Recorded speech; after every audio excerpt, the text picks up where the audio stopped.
Okay, so first, before I start my speech, I would like to rebut what the government side just said. Okay, so first, they say that victims' crime is unjust to equate with regular crime. But the question is, who equates them?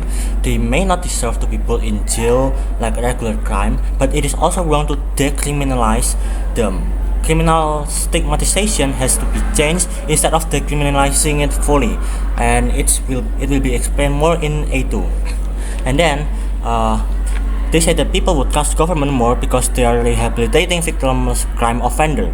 Well, these states may work in theory. The truth is many people nowadays wouldn't see rehabilitation as justified, as the government said that people see this offender badly after they're being punished in jail, let alone if this offender doesn't get punished at all.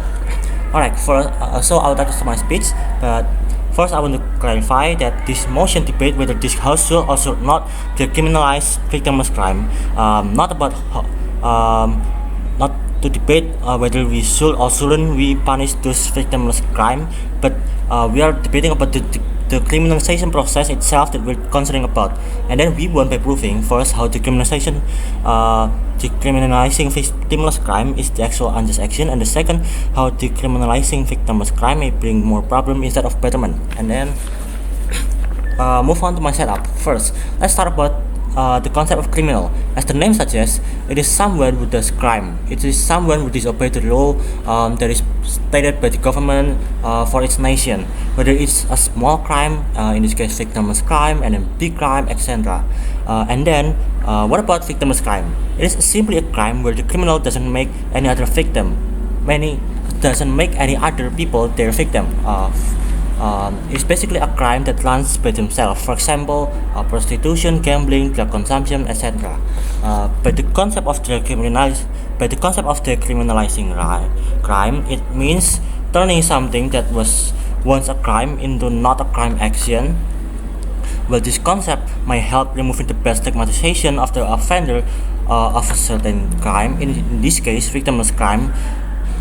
This concept also means that the crime that is being decriminalized is being seen as something that is not wrong to do, because crime means disobeying rules and decriminalizing means that the crime isn't disobeying anymore. So what? Prostitution is wrong anymore? And then to further explain, let's move to my argument, which I have two arguments. Okay, for the A1, the intention may be good, but the concept itself is wrong. As I say on my setup, we believe that decriminalization itself is unjust because the concept itself is already wrong. Why? Why? Because it ruins the perception of the action and it backfires. So imagine this: you're a gambler. Like, I love gambling so much, but I may think twice because gambling isn't allowed in my country, and if I do, I will be ashamed by my own people. And then you hear that gambling is being decriminalized, and you're like, oh my god, I can finally gamble without being seen as a criminal. Wow. And you gamble more. Yeah, seriously. Even if you say this is unrealistic and cherry picking, believe me, many people would do this, especially in a country like, for example, here, Indonesia, where people's action mainly controlled by the norm and perception of people, and with it being decriminalized, it isn't being seen as crime anymore. On the other hand, imagine you're someone who suddenly heard that victimless isn't a crime anymore, and then you think like, wait, what? So government is allowing this thing now, this crime now? Alright, maybe it's for the sake so that people who offend so its people can rehabilitate, but they are already ruining the peace of society around us, where they are not being punished, and then they become not more believing to the government anymore because they are letting this action be unpunished. As I said in the rebuttal, people tend to see deterrence as the most solid action, like if you're not punished then you wouldn't be deterred. So what happens? Government side say that government failed to supply socio-economic help and stability to its people, but with this the criminalization, people will hate the government even more, and guess what? They will tend not to cooperate with the government because of this, and government will be having a very hard time to supply the help towards the people themselves in their side. And then for my second argument, simple, there's a better solution. So I'll just say so many things before this about why this decriminalization is wrong. So what's the actual best way, you may say? What's better? Well, here it is. Yeah. So simply, we can focus to the punishment of the crime instead of victimless criminal. We can focus the punishment of the crime of victimless criminal instead of decriminalizing it. Whoa. What I mean by that, let's say in this case the question is what should we do that the government can focus to help this criminal so that they can become better person instead of punishing them, right? Because deterrence isn't solving the root problems, right? But the truth is, offset can also do that. Guess what? Punishment doesn't always have to be jail.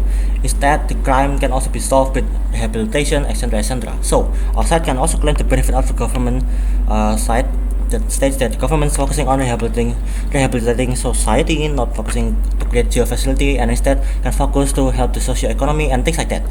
Imagine that you're a mother that has a husband who is addicted to gambling, and then your daughter usually doing prostitution. The government would say that, oh, with our side we can help rehabilitate them without them being seen as a criminal. The thing is, this may backfire a bit. Why? Because people seeing criminal as a bad person isn't based on the law that government create, but their norm.